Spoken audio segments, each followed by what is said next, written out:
Welcome back to the Midday Reset. My name is Antoinette, and today I want to talk to you about New Year's resolutions and this push that we always seem to make, or at least see other people making around this time of year, that centers on health and exercise and the body and the transformation and why that becomes such a huge emphasis of the start of every new year.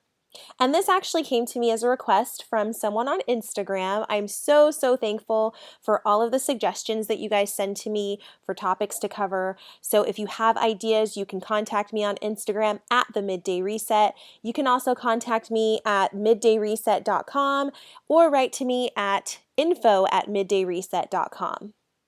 So, I sat down and I gave this some thought, and I think that there's a multitude of reasons why this becomes such a focus at the start of the year. First of all, with the holidays ending and people starting to get back into work and the normalcy of what our lives tends to look like sort of comes back in January as the new year starts, I think it's very easy for people to decide that, you know what, I've been eating a lot of foods that I wouldn't normally eat during the November, December season time period. And so I think that it's sort of a natural development out of a season that is very much peppered with sweets and fine foods that we don't eat on a regular basis. And I mean, if you want to be truthful about it, it really does start in October, doesn't it? With Halloween, and if you are someone who celebrates Halloween, or if you work in an environment where they celebrate Halloween, you're getting access to candy. If you're going to parties, then chances are there's probably Jello shots or some other type of fruity specialty drink that's there to drink, and it's high in calories, high in sugar, high in fat. Then you've got Thanksgiving, and well, for those of us in the United States, we celebrate Thanksgiving, which is a big meal, and it's usually something we don't typically eat on a regular basis: prime rib, steak, turkey, whatever your choice is. And then as we move into December with the December holidays, whether that be Hanukkah or Christmas or Kwanzaa, or maybe you don't really celebrate any of that stuff, but you partake in some of the celebrations that happen around those, such as Christmas parties or other types of holiday parties, then you're engaging and taking in a lot of sweets, a lot of foods that are fatty, that are not the best for your body, but usually we all shrug it off because it's once a year, so no big deal.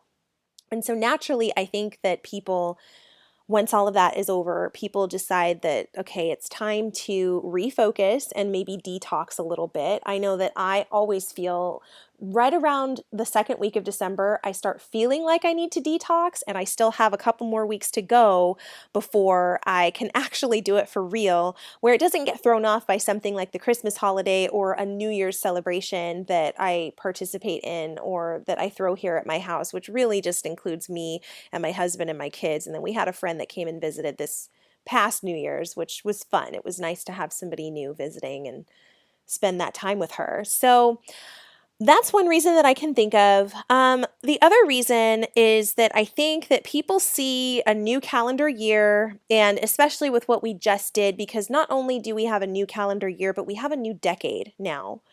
And I think people see that and they automatically think reset, transformation, let's do something new.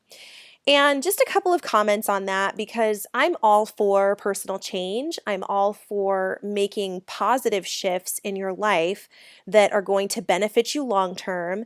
So I'm not downing any of that.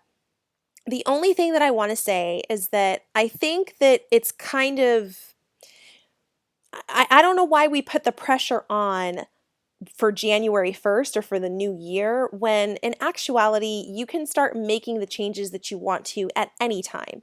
I think that starting on 1/1 makes it really easy for people to track, and it's this really nice goal that if they stick to it for the entire year, it's something that they can celebrate around the same time the following year. You know, you can have a big New Year's Eve celebration um, in celebration of what it is that you've completed if you stick to your goal. And so I think the thought of that is nice. I think that, again, we're coming out of the holidays, coming out of some of the the pressure and the sort of I'm not really sure how I want to term it. It's required social engagement that we have to have during the holiday season. And I know that that was something that I struggled with this past holiday season. There was a death in my family. I mentioned that in a previous episode. And that happened right before Thanksgiving. And then I just was not in the mood. I got hit with a serious wave of depression, and I just wasn't in the holiday spirit the way that I've known it to be. But because I have children, I had a good time creating magic for my children and participating in that with my husband. So that was where the joy was for me this season. Usually I enjoy all of it. I partake in it. I have a good time. But this time I was just so worn down. I was still mourning the loss of someone close to me. And I wasn't as engaged with it as I normally would be. And so when New Year's Day came, I sort of felt like, okay, let me make as much effort as I possibly can to turn the page on how I've been feeling. And I will say that that has not been an easy jump start. I have been sitting at the starting line, turning over the key in the ignition. The engine is sputtering, and I finally got it to start, and I think I'm ready to move away from the starting line and start traveling down the path of my 2020 towards my goals. But I know that there are a lot of people out there who specifically suffer from seasonal depression. So every year this happens to them around the same time of year. And it tends to be focused around the holidays because I think there's a lot of pressure that gets involved in the holidays themselves. And, you have to be places and you're supposed to be happy and thankful and joyous and all of these wonderful things that and there's nothing wrong with that. But at the same time, that's a lot of pressure on people. So I think that naturally, once we turn over the calendar and we start a new year, I think a lot of people feel motivated by the idea that, okay, I'm going to leave the past behind and move on. So those things are what I sort of contemplated on. And then, of course, if you look around you, we are being, well, I don't know about you, but I know I am being inundated with Peloton ads and Nordic Track ads and Bowflex and gym memberships that are both local as well as nationwide. And, personal trainers all of a sudden are boosting ads on social media. I mean, I'm sure they've always been there, but it just seems like all of a sudden now these are springing up out of the woodwork. And so that also gets people focusing on exercise and health and things like that. Because the nature of this podcast is to help people who are struggling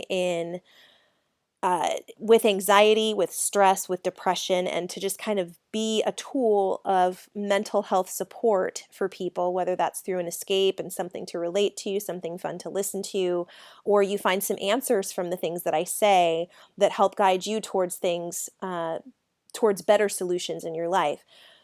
Because that's the focus of this podcast, I just want to mention now that whatever you do with your physical health, kudos to you. If you decide you want to lose weight, if you decide to hunker down and quit drinking, quit smoking, whatever the case may be, your physical health is absolutely important, but do not for a second neglect your mental health. If you're not under the care of a licensed professional and you're somebody who experiences anxiety, depression, stressful moments, panic attacks, I highly recommend that you make 2020 your year that you seek to find that. And there are plenty of resources in your community that are affordable.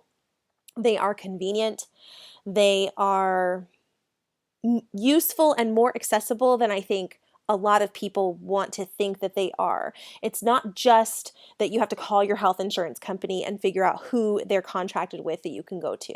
There are other community resources available to you, and I highly encourage you to seek those out and find them because your mental health and your physical health, as well as your spiritual well-being, all of those are important to making you a well-rounded, happy individual, and that's all I want to see out of any of you. So, I hope this answers your question. Let me know if you had some additional thoughts. Thank you so much for the suggestion. I really, really appreciate those. You guys can contact me on Instagram anytime with those. Like I said, at the Midday Reset, also middayreset.com. Before I go, I just want to let you know that you should definitely check out the new middayreset.com. It's my shiny new website and I kind of love it. And if you love it, be sure to also give our sponsors Blue Litmus a peek because they can build you a beautiful website too. At middayreset.com, you can listen to episodes, you can get in touch with me, you can browse our shop, you can contribute to the Midday Reset, and you can join our mailing list. As always, it's been fun chatting with you. Take care, my friends, and I will see you next time.